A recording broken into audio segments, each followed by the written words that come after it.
Joining us now is former general in the Arizona National Guard and Arizona Senate candidate Mick McGuire. Thanks so much for being here. Good evening, Jen. Good evening, Betsy. Good to be with you again.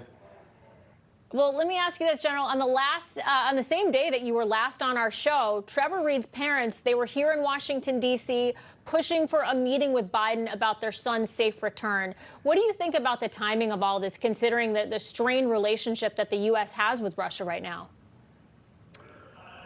Well, I am surprised. I'm overjoyed for the release of any of our servicemen left behind. You and I and Betsy have discussed the problems in Afghanistan and people that were left behind. So I'm excited for the family. I'm a little bit circumspect about why this was done right now. My biggest concern is I hope there was nothing behind the scenes involving the Iranian deal that we know the Russians are working on. But we're glad to have him home. The prisoner exchange of the Russian that was involved in drug trafficking, a charge that he had served most of the time for. Seems like a good exchange for us, but I'm worried about why the Russians came to the table now. Add to it, the White House showed no remorse at all about what happened to Specialist Bishop Evans here, who drowned, was a guardsman on the border.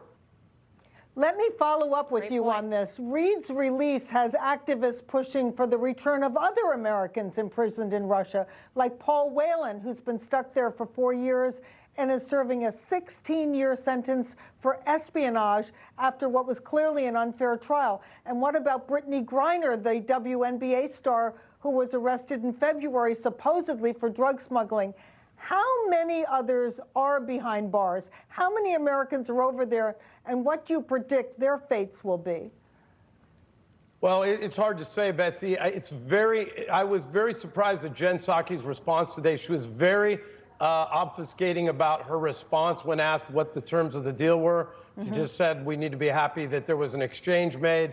That's why I say it's always difficult, because you two have been reporting on the crisis at the border, the problems that we see in Ukraine, the problems that we're seeing with oil, the Iranian deal. We need more transparency in our federal government at every level. That's why I'm running for U.S. Senate. We need people that are willing to stand in front of the voters and tell them exactly what is happening and stand for our young men and women. One of the lowest days for me ever as a veteran was hearing the other day Jen Psaki blame Governor Abbott for the drowning of a guardsman that was trying to save 2 people moving drugs illegally into this country, and them walking away from their duty by incentivizing this activity through national policies coming out of the White House.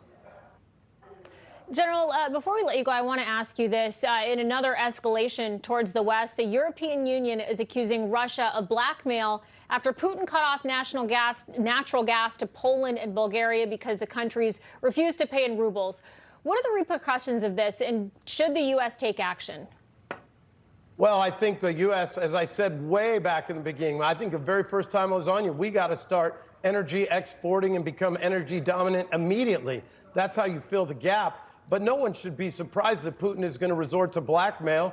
We talked last time about the war, that this is going to become much more entrenched, much more difficult in the east and south part of the country.